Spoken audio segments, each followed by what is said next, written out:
Welcome to study पाठशाला दोस्तों। आइए शुरू करते हैं आज का सेशन। और आज के हमारे प्राइम एजेंडाज पे होंगे ये 5 खबरें।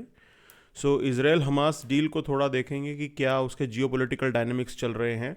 तमिलनाडु गवर्नर जो है वो हमेशा कंट्रोवर्सी में ही एक रहते हैं, तो उससे जुड़ी कुछ बातों को समझेंगे। और एडिटोरियल है इंडिया के रियल जीडीपी ग्रोथ को लेके, we will understand that. Defence minister ने एक स्टेटमेंट दिया है कि अरेबियन सी के अंदर गल्फ ऑफ एडन और आपके जो रेड सी वाला एरिया है वहाँ पे मेजर थ्रेट आने वाला है, तो हमें अपनी नेवी को बहुत ही तैयार करके रखना पड़ेगा।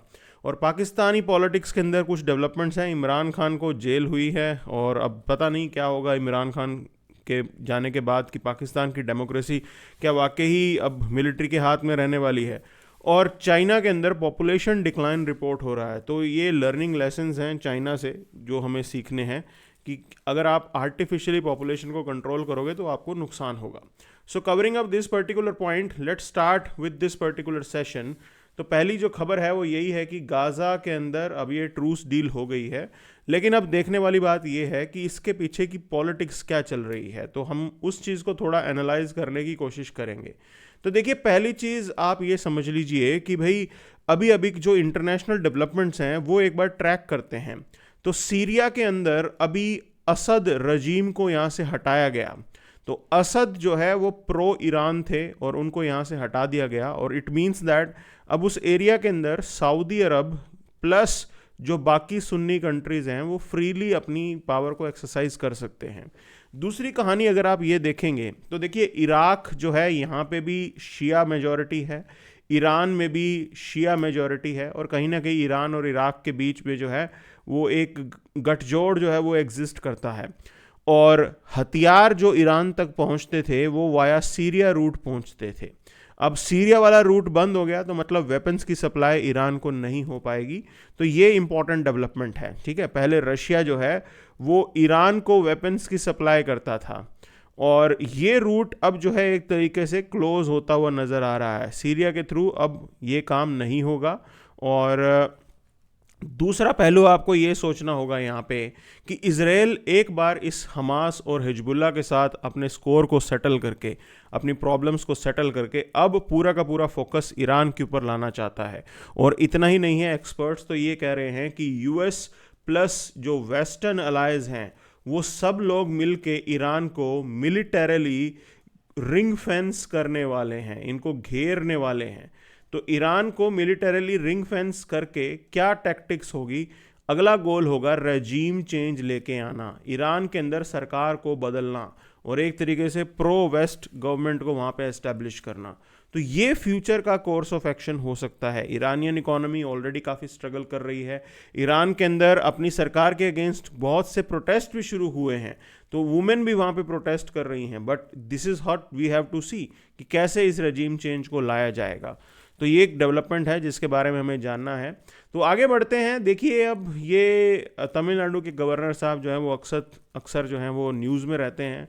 और मेजर डिस्प्यूट किन बातों को लेके है, देखिए गवर्नर के पास जो पावर्स हैं, आर्टिकल 200 के अंडर गवर्नर, अगर कोई बिल गवर्नर के पास आता है, प्रोसेस भी यही है कि लेजिस्लेटिव असेंबली पहले उस बिल को डिस्कस करेगी, एक बार लेजिस्लेटिव असेंबली पास करेगी, फिर वो गवर्नर साहब के पास भेजा जाता है। अब गवर्नर साहब या तो उसे अप्रूवल दे दें या उस अप्रूवल को विदहोल्ड कर दें, या उस बिल को वो प्रेसिडेंट के कंसिडरेशन के लिए भी रख सकते हैं। तो ये तीसरा ऑप्शन है यहाँ पे, और ये एक प्रॉब्लमेटिक पॉइंट है। देखिए, अगर गवर्नर साहब प्रेसिडेंट के लिए उस बिल को कंसिडरेशन के लिए रखते हैं तो इसके अंदर कोई टाइम लिमिट मेंशन नहीं है जिसके अंदर प्रेसिडेंट को डिसाइड करना है। तो ऐसे में अगर प्रेसिडेंट मान लो 5 साल तक किसी बिल के ऊपर डिसाइड ही ना करें तो कोई भी उनको रोक नहीं सकता, और वो बिल कभी इम्प्लीमेंटेशन में आएगा ही नहीं। That is where the problem lies. वहाँ पे प्रॉब्लम है। इट मीन्स दैट अगर गवर्नर चाहे तो इस हर्डल को क्रिएट करके एक तरीके से पॉलिसी पैरालिसिस ला सकता है कि आपके यहाँ पे स्टेट के अंदर कोई भी कानून लागू ही नहीं होगा अगर गवर्नर साहब हर कानून को प्रेसिडेंट की कंसिडरेशन के लिए भेजने लग जाए। तो वो बहुत बड़ी प्रॉब्लम हो जाएगी यहाँ पे। और वही कंट्रोवर्सी यहाँ पे है कि यहाँ पे गवर्नर साहब ने 10 से ज़्यादा बिल जो हैं वो प्रेसिडेंट के कंसिडरेशन के लिए रखे हैं, और वो कब पास होंगे, कैसे पास होंगे, उसको लेके कोई क्लैरिटी नहीं है। And matter is already there in the court. अब देखिए ये प्रीलिम्स 2019 का सवाल है, तो इसके अंदर एक स्टेटमेंट डाली है कि governor should be an eminent person from outside the state and should be detached figure without intense political links. Okay, तो बोला है कि ये किस पर्टिकुलर कमेटी का रिकमेंडेशन है, तो ये बहुत पॉपुलर कमेटी है सरकारिया कमीशन, उसका ये रिकमेंडेशन है कि गवर्नर साहब जो है वो एक तरीके से स्टेट के बाहर के होने चाहिए और वो एक डिटैच्ड फिगर होने चाहिए। अगर वो पॉलिटिकल फिगर होंगे तो चांसेस रहेंगे कि भी फिर पॉलिटिक्स जो है वो चलने लगेगी और चीफ मिनिस्टर और गवर्नर के बीच में टसल जो है वो इंक्रीज हो जाएगा। तो ये कहीं ना कहीं यहाँ पे चल रहा है। बाकी RN रवि साहब जो है इंटेलिजेंस ब्यूरो के डायरेक्टर रह चुके हैं, तो काफ़ी इन्फ्लुएंशियल और पावरफुल पोजीशंस इन्होंने पास्ट में होल्ड किए और डिप्लोमेट है, मतलब डिप्लोमेट कह रहा हूँ, ब्यूरोक्रेट हैं और समझते हैं चीज़ों को कैसे चलाना है। So that is something which should be known to us. तो ये है आपका जो मेजर कवरेज हमने किया है यहाँ पे। नाउ मूविंग फॉरवर्ड सीधा एडिटोरियल पे चलते हैं। तो ये एडिटोरियल है India's real growth rate and the forecast. तो क्या है ये कहानी, देखिए। तो नॉमिनल जीडीपी ग्रोथ 9.7 बता रहे हैं, रियल जीडीपी ग्रोथ 6.4 चल रही है, और आरबीआई ने जो रिवाइज लिमिट डाली थी उससे भी ये नीचे चल रहा है। तो मतलब चीज़ें ठीक नहीं हैं। अच्छा, ग्रोथ ब्रेकडाउन करेंगे तो फर्स्ट हाफ के अंदर 6% ग्रोथ हुआ, सेकंड हाफ के अंदर 6.7% ग्रोथ हुआ, ठीक है। और मेजरली प्रॉब्लम कहाँ पे आई है, मैन्युफैक्चरिंग सेक्टर के अंदर। अब देखो ये सबसे बड़ा समस्या का कारण है, क्योंकि यहाँ पे जॉब्स क्रिएट करना बहुत ज़रूरी है, क्योंकि मैन्युफैक्चरिंग सेक्टर की जो जॉब्स होंगी वो आपकी सेमी स्किल्ड जॉब्स होंगी, और यहीं पे ही आप लेबर को लेके आ सकते हो। ये मेजरली लेबर इंटेंसिव काम होता है, ठीक है। तो अगर इसके अंदर कहीं कमी आ रही है, ग्रोथ में कमी आ रही है, तो ये हमारे लिए नुकसानदायक चीज़ है। हम एक यंग नेशन है और यंग नेशन को जॉब्स प्रोवाइड करना बहुत ज़रूरी है, and that is something which is a you can से डिज़ायर्ड थिंग। तो दूसरी पार्ट को आपको देखना पड़ेगा कि भाई गवर्नमेंट इन्वेस्टमेंट वो क्रूशियल है इस पर्टिकुलर इकोनॉमी को आगे रिवाइव करने के लिए, बिकॉज अभी भी प्रेजेंट सिनेरियो के अंदर अगर हम देखें तो प्राइवेट इन्वेस्टमेंट उतना बढ़ चढ़ के आगे नहीं आ रहा है। प्राइवेट इन्वेस्टमेंट इतना आगे नहीं हो रहा है, लोग डरे हैं because of the prevailing business environment. अगर आप फिस्कल इनसाइट की बात करें तो nominal GDP shortfall lower than budget में इम्पैक्ट ग्रोस टैक्स रेवेन्यू, ये हो रहा है, ओके। और गवर्नमेंट कैपिटल एक्सपेंडिचर की बात करें limited to 5.14 lakh crore in the first 8 months, तो और भी और बढ़ाने की ज़रूरत है। अब ये कैपिटल इंफ्रास्ट्रक्चर का फ़ायदा क्या होता है, इससे आप एसेट्स क्रिएट करते हो और इंफ्रास्ट्रक्चर जो है वो डेवलप करते हो। तो ये जो एसेट आप क्रिएट कर रहे हो, इंफ्रास्ट्रक्चर जो आप बना रहे हो, वो कलेक्टिवली आपकी इकोनॉमिक साइकिल को जो है वो आगे लेके जाता है। एक तो डायरेक्टली जॉब्स क्रिएट होंगी, उसके अलावा जब ये सड़कें बनेंगी तो आपकी इकोनॉमी भी बूम होगी। तो काफ़ी फ़ायदेमंद चीज़ें हैं।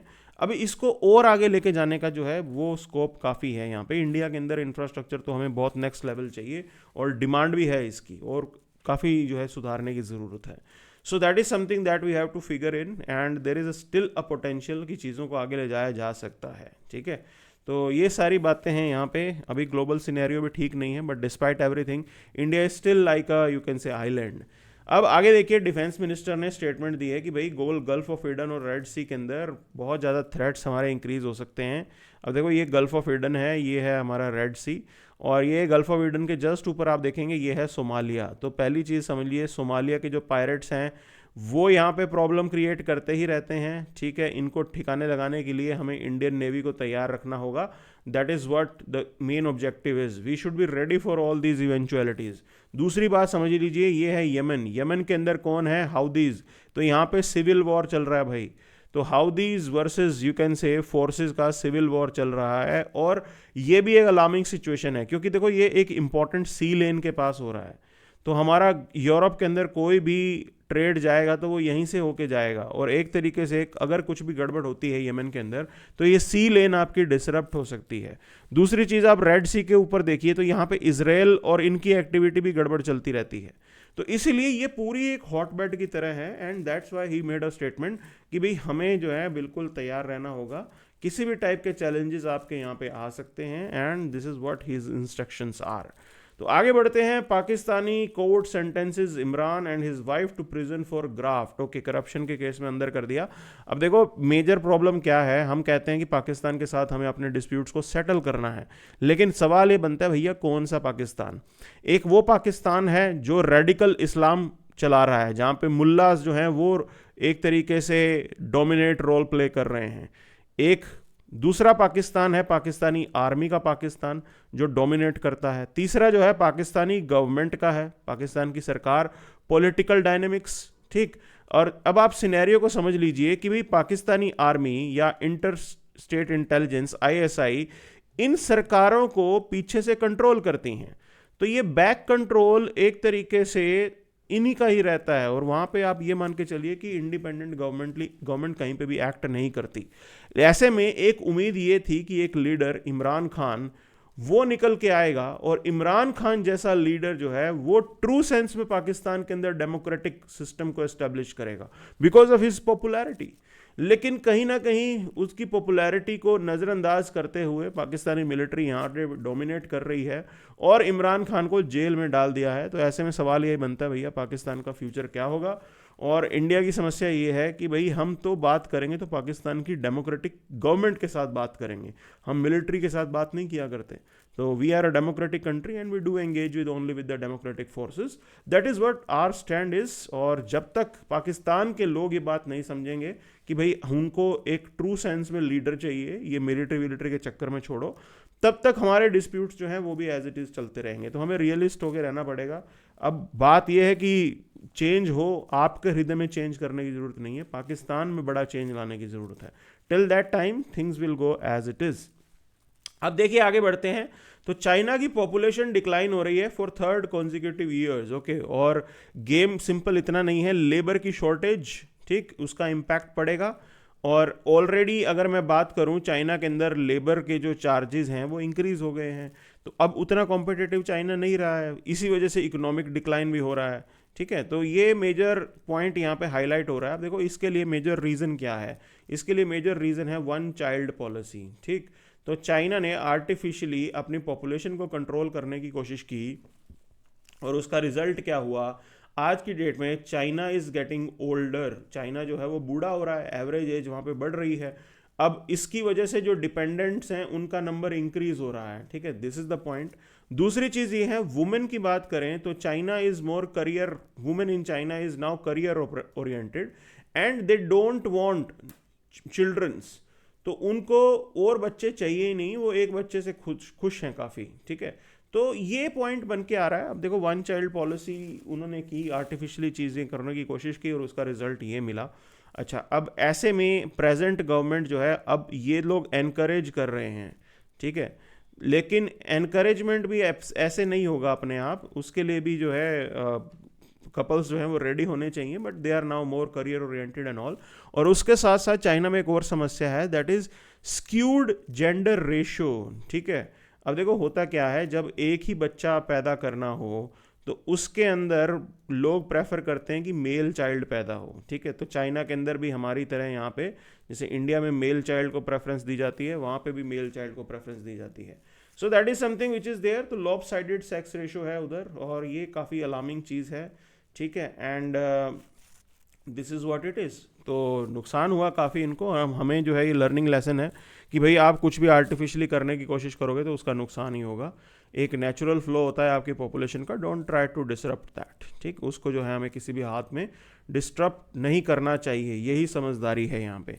तो अब आगे देखिए, न्यूज़पेपर को देखते हैं और क्या क्या चीज़ चल रही हैं यहाँ पे। तो न्यूज़पेपर के अंदर एक मेजर जो पॉइंट यहाँ पे हाईलाइट हो रहा है, that is related to this rat hole mining. तो आप ये देख सकते हैं यहाँ पे रैट होल माइनिंग को लेके बहुत बड़ी बात है। अब ये रैट होल माइनिंग क्यों की जाती है, सिंपल सा खेल देख लीजिए। ये इसके पीछे जो है रीज़न है वो है पॉवर्टी। ठीक, जो अपनी लाइफ को रिस्क पे ला के तो ये सब करते हैं और इनको ठीक ठाक पैसे मिल जाते हैं, मतलब उनका काम चल जाता है। ठीक है, और ये काफ़ी अलार्मिंग चीज़ है। अब देखो इसके अंदर कोई सेफ्टी इक्विपमेंट नहीं है, कोई कुछ नहीं है, सेंध लगाने वाली बात है। सेंध in the sense existing mine के अंदर आप होल करके उसके अंदर आप जाके कोयला चुरा के लेके आ रहे हो। तो ये काम चलता है इसके अंदर, और काफ़ी जो है ये बहुत बड़ा स्कैम भी होता है। कई जगहों पे क्या होता है, जो फंक्शनरीज होते हैं they are also involve, because at the end of the day कोयले की बिकवानी में और वो सब में तो उनका भी थोड़ा बहुत रोल रहता होगा। सो कई बार पता भी होता है अथॉरिटीज़ को, but despite that they don't act, और जब हादसा हो जाता है, न्यूज़ बनती है, तब वो एक्ट करते हैं। ठीक, then news is government plans to make India hub for mobility sector. अब हब बन जाएगा, कहाँ बेचोगे कारों को? अफ्रीका के अंदर बेचना पड़ेगा और साउथ अमेरिका के अंदर। So these are the two potential, मेरे को जो लगता है कि भी आपके यहाँ पे एरियाज़ हैं जहाँ पे हम इन इंडियन कार्स को बेच सकते हैं। तो काफ़ी डिमांड भी है वहाँ पे, और इंडिया की खासियत ये है कि लो प्रोडक्शन कॉस्ट, ओके, तो आप अच्छे से कम पैसे में जो है उसे बना सकते हो, and that is what the key angle is. ठीक, वो हमें करना भी चाहिए। तो ये बात यहाँ पे बोली है यहाँ पे, ओके। अब दूसरी बात को समझेंगे, तो at least 126 Indians joined Russian army and 16 are missing. तो सेंटर ने स्टेटमेंट दी है यहाँ पे। अब देखो, हम किसी को रोक नहीं सकते अगर कोई आर्मी ज्वाइन करता है रशिया की, तो this is what the point is, okay. चलिए आगे बढ़ते हैं। तो एक चीज़ समझिए, इस पेज पे कुछ खास नहीं है यहाँ पे, and moving further, Saif Ali Khan के ऊपर अटैक हुआ और अभी भी जो है सस्पेक्ट भागा हुआ है, उसको ढूंढ के पकड़ना है।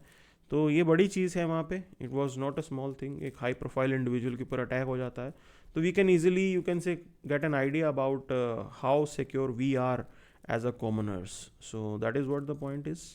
Then talking about this, Tech Mahindra kicks off Chennai AI Savvy Production Hub, and that is what the things are. Okay. So China's population decline for the third, we have already seen that. Now Russia, Iran signed treaty to deepen their ties in the face of Western sanctions. Okay, तो ये सब बर्बाद देश एक दूसरे की मदद कर रहे हैं. This is how they are surviving. और इनका एक ही सहारा है आज की डेट के अंदर, वो है चाइना। चाइना अगर हाथ पीछे खींच ले तो ये रशिया और ईरान दोनों ही दिक्कत में पड़ सकते हैं। तो कैसे वेस्टर्न कंट्रीज चीज़ों को मैनेज करेंगे, that is something we have to see. और इंडिया की अगर आप बात करोगे तो हमारा इन्वेस्टमेंट है छाबहार पोर्ट के अंदर। तो भैया ईरान के ऊपर अगर सैंक्शंस इंक्रीज होते हैं तो हमारा जो इन्वेस्टमेंट हमने वहाँ पे किया हुआ है, हम उसको ट्रू सेंस में यूटिलाइज नहीं कर पाएंगे। ठीक, ये सबसे बड़ी समस्या है। दूसरा, रशिया के साथ आप अपने एंगेजमेंट को भी 100% नहीं लेके जा सकते हो, बिकॉज सैंक्शंस लगे हुए हैं। आप अपने ट्रेड को नहीं बढ़ा सकते हो, whole lot of things are there. ठीक है, तो काफ़ी ये बोल सकते हो कि we are walking quite a tighter rope. एक तरफ वेस्टर्न कंट्रीज हम पे प्रेशर डालते हैं, दूसरी तरफ हमारी रिक्वायरमेंट्स हैं, और इन सब को देखते हुए इंडिया अपनी जो फॉरेन पॉलिसी है उसकी ऑटोनॉमी पे कभी भी कॉम्प्रोमाइज़ नहीं करता। हम ईरान के साथ भी एंगेज करते हैं, हम रशिया के साथ भी एंगेज करते हैं, हम यूनाइटेड स्टेट्स के साथ भी एंगेज करते हैं। So this is what we have for today's class. Thank you very much.